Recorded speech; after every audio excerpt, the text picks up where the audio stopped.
Cricketer Nasir Hossain ও তামিমা সুলতানা তাম্মির বিয়ে বৈধ নয়। তামিমা ও রাকিব হাসানের বিবাহ বিচ্ছেদ সংক্রান্ত নথি জালিয়াতির মাধ্যমে তৈরি করা হয়েছে। রাকিব হাসানকে ডিভোর্স না দিয়ে নাসিরকে বিয়ে করেন তামিমা। পুলিশ ব্যুরো অফ ইনভেস্টিগেশনের প্রতিবেদনে এমনটি উঠে এসেছে।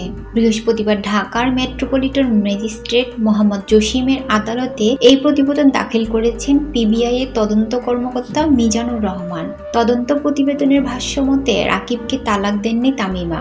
লিগেলভাবে তালাকের কোনো নোটিশও পাননি রাকিব। তামিমা জালিয়াতি করে তালাকের নোটিশ তৈরি করে তা বিভিন্ন মাধ্যমে প্রকাশ করেছেন। যথাযথ প্রক্রিয়ায় তালাক সম্পন্ন না হওয়ায় তামিমা এখনো রাকিবের স্ত্রী বহাল রয়েছেন।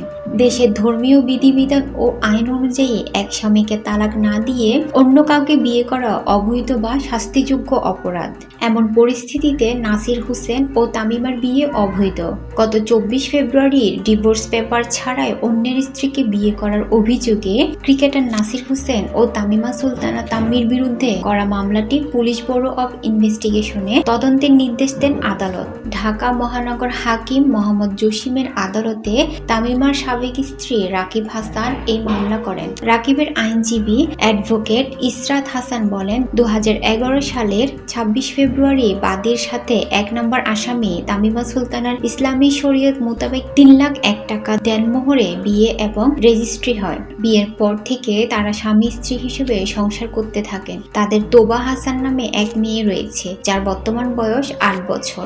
মামলা সূত্রে আরো জানা যায়, তামিমা পেশায় একজন কেবিন ক্রু। তিনি সৌদি এয়ারলাইন্সে কর্মরত রয়েছেন। চাকরির সুবাদে তিনি 2020 সালের 10 মার্চ সৌদিতে গিয়েছিলেন। মহামারীর কারণে জরুরি অবস্থা সৃষ্টি হলে সেখানে অবস্থান করেন। এই সময় ফোন এবং সোশ্যাল মিডিয়ার মাধ্যমে রাকিবের সাথে তার যোগাযোগ হতো।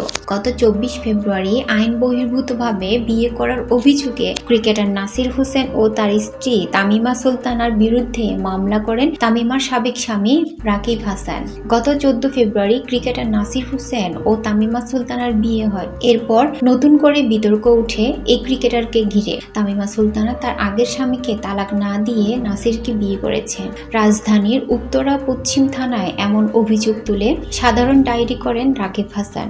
জিডিতে তামিমার সঙ্গে তার দীর্ঘ সম্পর্কের কথা উল্লেখ করেন রাকিব। জিডিতে তিনি দাবি করেছেন, তামিমার সঙ্গে তার 11 বছরের সংসার, তাদের 8 বছরের একটি মেয়ে আছে। কিন্তু সব ফেলে নাসিরকে বিয়ে করায় থানায় অভিযোগ করেন তিনি।